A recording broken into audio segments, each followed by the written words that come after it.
In this segment, we're going to demonstrate some of the basic types of cutters that are used to cut cigars, as well as demonstrate how these cutters work best with certain shapes of cigars.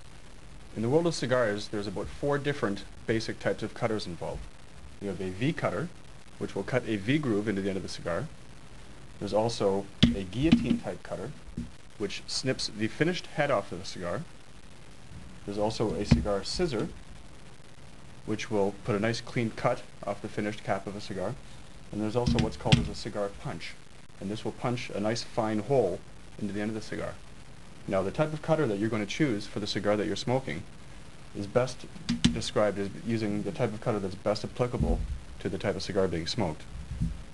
In something in the size of a Robusto cigar, a punch cut is almost preferable because it gives a nice clean cut into the end of the cigar. The first thing you're going to do after you've examined your cigar and appreciated its qualities, so you're going to take it, you're going to moisten the end of the cigar. This moistens the wrapper tobacco to prevent the cutter from damaging the very fine tobacco of the cigar. Take your punch cutter, gently apply it to the end of the cigar, and work it through the wrapper, the very fine wrapper.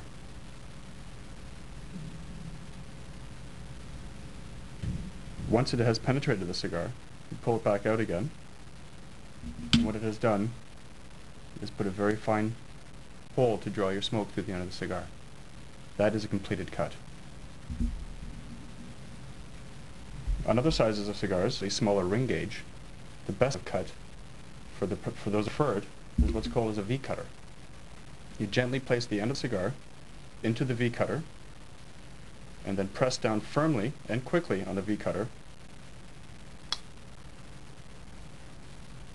and the V cutter cuts a V groove into the finished head of the cigar. The next cut we'll perform is a scissor cut. Take the cigar scissor, place it firmly against the end of the finished cap of the cigar, and snip through the end of the cigar. This gives a nice clean cut on the rounded head of the cigar. The last cutter we'll demonstrate is what's known as a guillotine type cutter. A guillotine type cutter works best with all shapes of cigars, but especially a figurado shape. Place the finished end of the cigar inside the guillotine and press firmly and quickly through the cigar. Provides a nice clean cut into the smoking end of the cigar. After you found the cutter that works best with the size of cigar that you're most comfortable with, you can put a perfect cut on the end of the perfect cigar of your choice, and you can ignite the passion.